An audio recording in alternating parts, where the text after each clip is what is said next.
Hello there guys, it's me Unstable Voltage. Welcome back to episode 3 of Civilization 6 as Germany. We're just defending our cities from a few barbarians. Shouldn't be too difficult. See, this is Greece liking me a little bit because I'm leaving their neighbouring city-states to them. That is fine, so they'll be a little bit happier with me because I'm not trying to influence them. That is a lot of barbarians, but again, this slinger will do a pretty good job of thinning them out. We'll get our warrior involved at some point once he has a little bit more health. For the meantime, he's just going to sit up there and recover.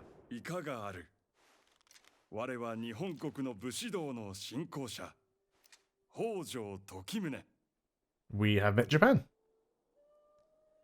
So, it's an honour to meet you, and yeah, we'd love to sample your hospitality so we can see where they are. We were right next to their city anyway. There's a barbarian camp there.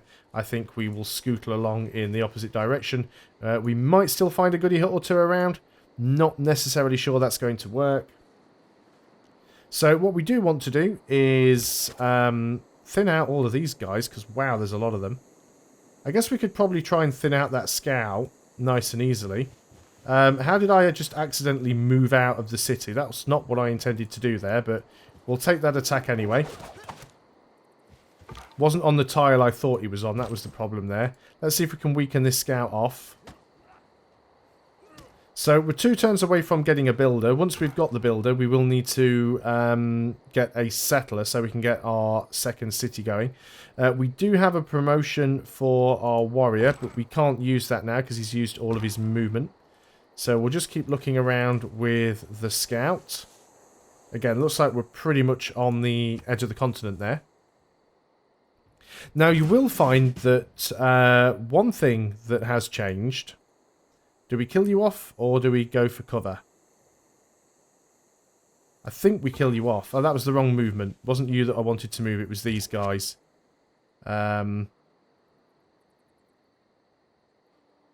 Let's get back in the city to be safe. You guys should get a promotion, but I can't do that now. Let's cancel your movement. Who has the promotion? We can upgrade you to an archer. We probably should. That'll give you more range. You guys can't use your promotion yet, so I did mess up there a little bit. Like I said in the first video, there will be mistakes made. It's especially difficult when you're trying to learn and commentate at the same time anyway, so... But at least we've met a few other civilizations now. We have got our worker. Now we're going to want to protect that worker. So what we will do, first thing we want to do here is promote our warrior. So we can give them combat strength against melee and ranged units, or combat strength when defending against ranged attacks. Well, there aren't many ranged attacks coming in here. Admittedly, there is a slinger. But I think they would be better having the combat strength versus melee and ranged units. You also get a free heal when you level up now. So you don't have to worry about spending your XP on that heal instantly. You get a free heal instantly. Can't move them on this turn, unfortunately. But we will use our archers to try and thin out some of these other guys. So there is one lot down. We will choose production, and I think what we want to do now, we do want to get a settler. We have still room for some more citizens though. Maybe we want to go ahead and get a granary first. Let's start working on a granary, because that'll give us some more housing. Our growth is actually quite slow. Let's have a look at the citizen management here, actually. We want to look at managed citizens. And obviously we're not working very good food tiles. Yeah, so we need to get some farms going. So it's quite important for us to clear up these barbarians as quickly as possible. More barbarians there. Unfortunately, we've got 2 choices here. We can either attack or do nothing. So I think we'll just fortify. We could move out with this worker. It's a little bit... You can't get around because of the mountain. So let's move you over here. And the options that we have now is you'll see that your builders have a number of builds. So builders now are instant. But they only have a limited number of uses. Now there are some resources, not the luxury resources, but... things like bonus resources. When you put a builder on a bonus resource, you can either improve the bonus resource or you can harvest it instantly, which will give you a one-time boost to food or production or culture or something like that. So we want to go ahead and improve this, this mercury.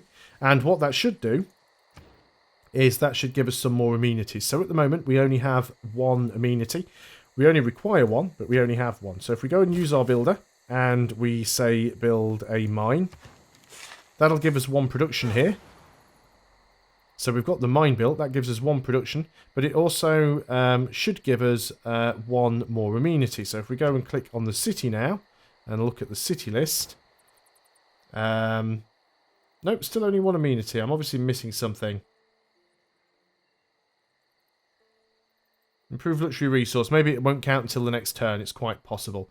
One thing that I was also going to mention earlier on, and I forgot, is that the land is divided up into continents, and continents don't necessarily need to be separated by water. And that's the case in the real world when you think about it. I mean, Europe and Asia aren't separated by a sea. Africa is connected to Europe and Asia by land. So if we actually mouse over any tile, you'll see it tells you what continent it is part of. So this is part of the continent Mu. If we look over here, this is also part of the continent Mu. What about this one? This is also Mu. But you will find some parts that are a different continent that aren't necessarily connected by land or, by a sea. So it does depend on the map type that you're using. Unless they've changed it. It's certainly how it used to work in the older version of the game that YouTubers and streamers were playing. So that may have been something that has changed. Also, we've got another barbarian camp up there that we need to deal with. So what we could also do with doing is getting a farm or two built. I completely agree with that thing there. Let's go ahead and try and kill off that slinger. Oh, that was nice. Got rid of them instantly. Now, what I'd like to do is we'll move this warrior over here onto this tile to protect the worker. Now, the worker's going to cross the river, unfortunately. But apparently that doesn't use all of his movement. Or did it? Yes, it did. But what we can do, and this is one of the things that I do like with Civilization 6, is when you have a military unit on top of a civilian unit, you have this button that appears, create an escort formation. If we go ahead and click this button, it will now link these two units together. So if we move one of those units, the other unit will move with it. And that's ideal if you are setting a unit to be automated, because if you set a unit to be automated, then its escort will always follow it around, which I think is a fantastic little touch. So yeah, we need to go and clear out all of these barbarian camps, really. We're doing a fairly decent amount of money now. Let's go and have a look and see if there's anything we could actually buy. What could we purchase? Well, we're already working on the granary. Maybe we'll save the money and purchase something in our second city. We could build a second builder. We could always just go and purchase our settler, actually. That might be what we end up doing. We might just straight up purchase the settler. Let's go ahead and attack this guy. Didn't quite kill him off. Now, let's just have a quick look here and check. Did we gain that extra amenity? We did. So we now have 2 amenities because we've gained an extra amenity from luxury resources. So it just took a turn for it to count. Now, our housing is 6. So if we go ahead and use the builder to build a farm. There we go. We now have a farm. So it'll probably still show 6, but on the next turn, that will most likely improve.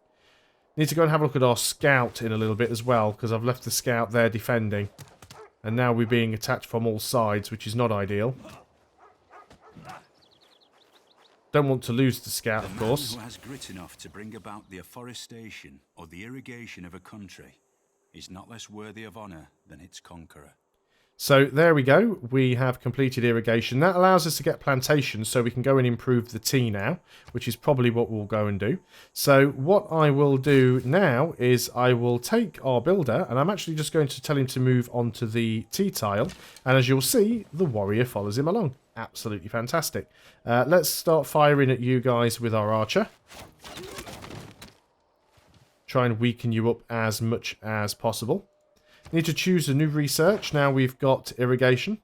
So we could go into astrology, so we could get a shrine. Let's go into bronze working. Try and find where the iron is.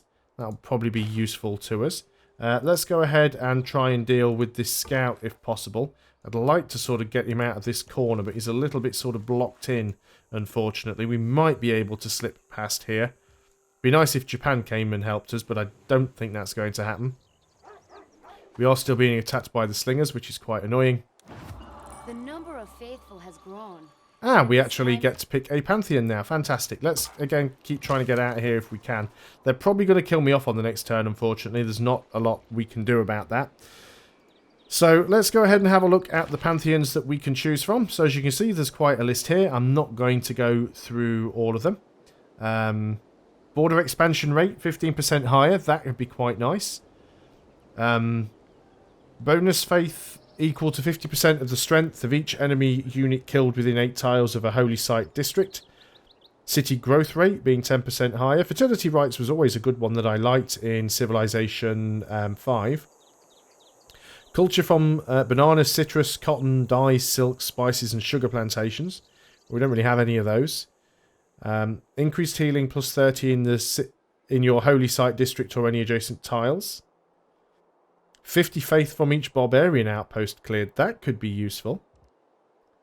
Goddess of festivals. Extra food from things like tea plantations. There's a couple of those around. Food from camps. Production from fishing boats.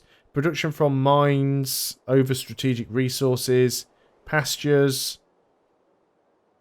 None of it is particularly great. So I can't see any that I think are really all that useful to us, so I'll just go for fertility rights. It's a little bit boring, and that gives us a boost on inspiration towards mysticism, so that is fantastic. We still need to finish these guys off.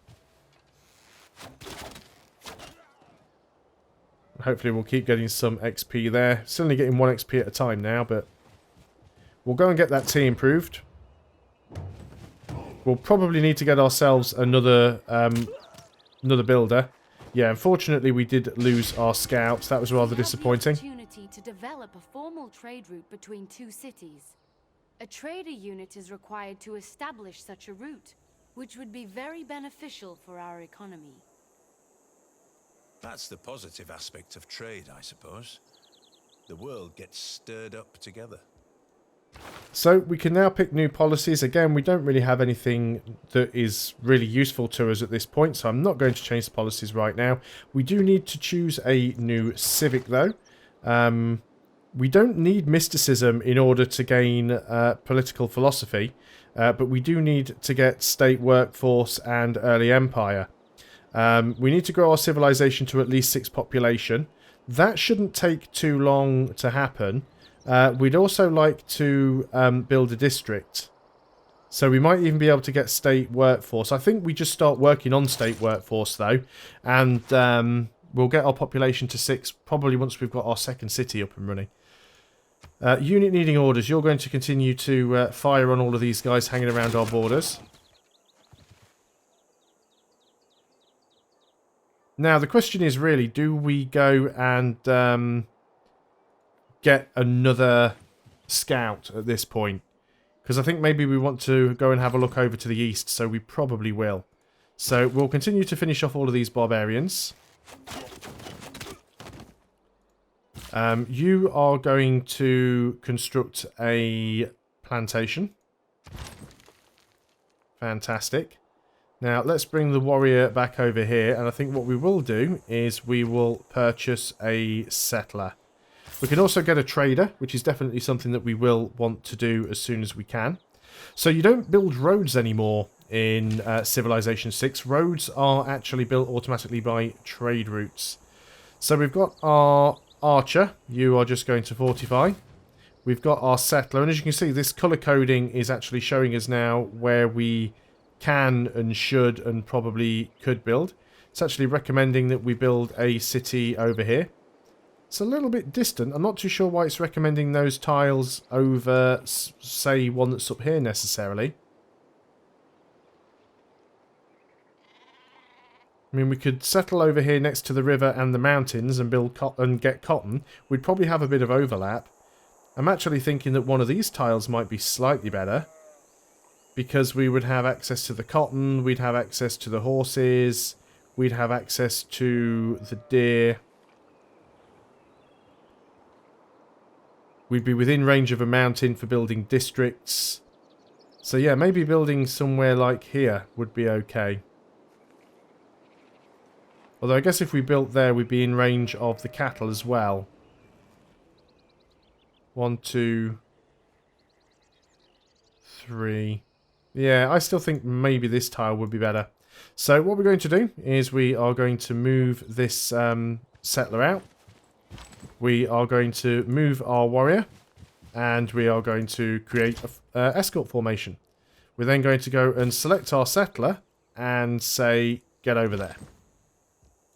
So let's go on to the next turn. We're making a fairly decent amount of money though, so that's not too bad. So we have 1 Mercury and 1 T. Thought I hit next turn. We want these guys to move, don't we? So, yeah, they're only going to move sort of like 1 tile at a time. So, on to the next turn we go. We do need to clear that barbarian camp out. We'll probably do that. In fact, we could probably take our archer and go and start working on that quite quickly. So, on to the next turn. What's this here? Wonder completed. I'm also interested in creating a lasting legacy. Because bronze will last for thousands of years. So there's bronze working complete. An unmet player has finished building Stonehenge. Okay, fair enough. New research to choose. It might be beneficial to get sailing, actually. Watermills could be useful. I think well, no, actually, we won't get sailing because if we found a coastal city, we'll get that reduced in half. So we'll save that one. We've already got a boost on the wheel, so let's go ahead and work on that. So a unit needs orders. We want you to go up around here and clear this camp out. I'm going to assume that it's still there. A lot of hills to get around, unfortunately, which makes this a little bit painful. Also got some more units coming in from the south again. So I actually think I'm going to pull back with that archer. We'll deal with that camp later once we've founded our city. So we've gone and completed it says the builder. It doesn't always show you the last thing you've built, which I found a little bit weird. So there's a couple of things that we could go for. We could try and get ourselves a wonder. The Hanging Gardens must be adjacent to a river. Increases growth by 15% in all cities. Or we could try and build a campus. I mean, we could definitely get some bonuses because we could place it next to mountains. Or we could get an encampment. Encampment gives us great general points and also produces culture and production. So there's quite a few bits and pieces that we could get. We also want to get a trader. So I think we're going to try and get the campus first and then we'll work on a trader. So you can actually see where we'd get bonuses from building this. Placing it here would remove the woods, so you don't always want to remove something to do that. We could place it over here. That would give us 4 bonus science because it's nestled between the mountains. So,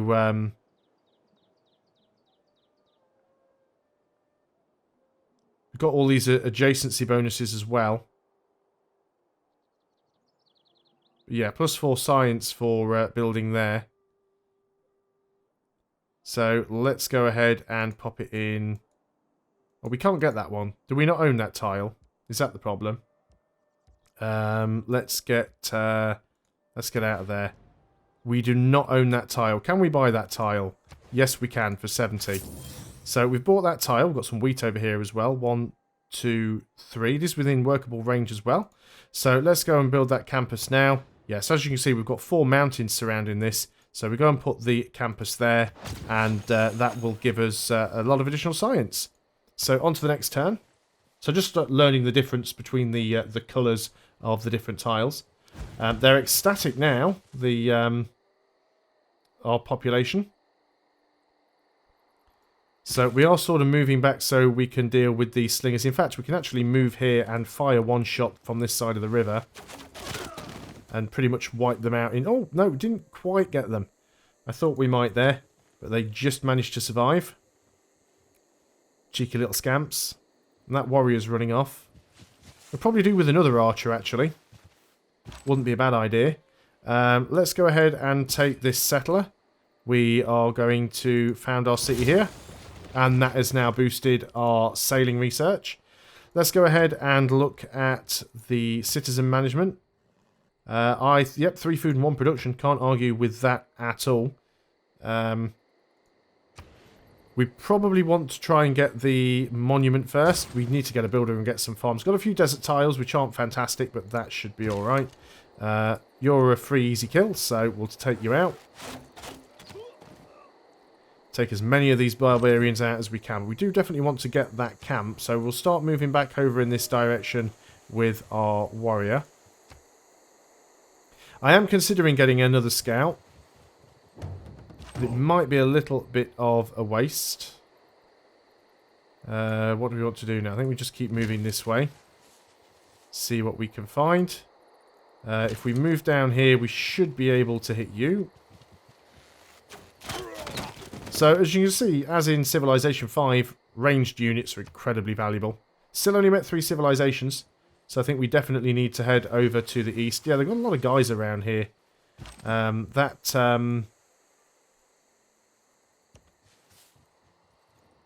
That slinger's pretty much just committed suicide. So, let's go and take him out. Another thing as well, I believe... I'm not entirely certain how what the controls are for it. But you're supposed to be able to fully rotate the camera as well. I'm sure that that is something you can do. What do the lenses do? Oh, right, so you've got like different sort of map modes now as well that you can switch between. So you can see there are different continents. They'll be in slightly different colours, although we've only found the one at the moment. Government, political, religion. So that's cool. What else do we have? Map options, map pins. So there's strategic view as well, the same as you had in Civilization 5 and some of the ones before. A little bit easier to read than it was in Civilization 5. You've got map pins, so you can actually mark places on the map. That's quite nice. And you've got map options, so you can show the yield icons for those people that love having the yield icons on. I personally dislike that because it makes it all a little bit too messy. Let's just go on to the next turn, as there's not much else we can do here. And again, he keeps sending units into my line of fire. I'm quite happy for him to do that all day long. I need you to get out of my way, though, because you're not helping matters at all. Probably won't be long before we have enough money to build a scout, but we'll have to do that in another video anyway because we're out of time. Thanks a lot for watching, guys. I hope you are still enjoying Civilization 6. I'll see you on the next video, and until then, goodbye for now.